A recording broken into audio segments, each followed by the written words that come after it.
এটা হচ্ছে ফাতরকুচি পাতা। এই ফাতরকুচি পাতারকে থেকে রস বাইরে যদি রস খাওয়া যায় প্রতিদিন সকালে খালি পেটে বা ভরা পেটে খাইতে পারেন। খাওয়ার পরে এটা ডায়াবেটিস, প্রেশার নিয়ন্ত্রণ, ডায়াবেটিস এবং কি শরীরে জ্বালা পোড়া সহ প্রস্রাবের জ্বালা পোড়া, প্রস্রাব ক্লিয়ার এইগুলোর জন্য খায়। আমি আলহামদুলিল্লাহ আমি সবসময় আগে খেতাম। আমার শরীর সবসময় সুস্থ থাকতো, ভালো থাকতো, শরীর ঠান্ডা থাকতো। এখন থেকে আমি আবার খাওয়া ধরছি, আপনারা সবাই খাওয়া শুরু করেন।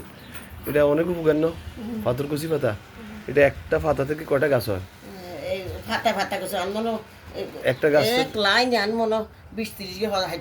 হ্যাঁ হ্যাঁ, মানে কথায় কথায় হয় আর কি, একটা পাতা থেকে 101টা গাছ হয় আসলে একটা। হ্যাঁ আসলে এটার এই যে প্রতি গাছের এই যে এখান থেকে একটা গাছ হয়, এখান থেকে একটা গাছ হয়। হ্যাঁ, তাহলে আপনারা বাড়ির আশেপাশে লাগান। এটা অনেক ভালো এবং ওষুধি গাছ, শরীরে অনেক উপকার।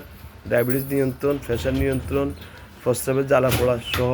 এটাকে শেষে শুধু রসগুলো খায়, শেষতে হয় বা ব্লেন্ড করে রসগুলো বাইর করে, রসগুলো একটু হালকা টক টক লাগে। হ্যাঁ, খারাপ লাগে না, খাওয়া যায়। খেতে পারলে শরীরের জন্য খুব উপকার। আপনারা সবাই খাওয়ার চেষ্টা করুন, ইনশাল্লাহ সবার উপকার আসবে।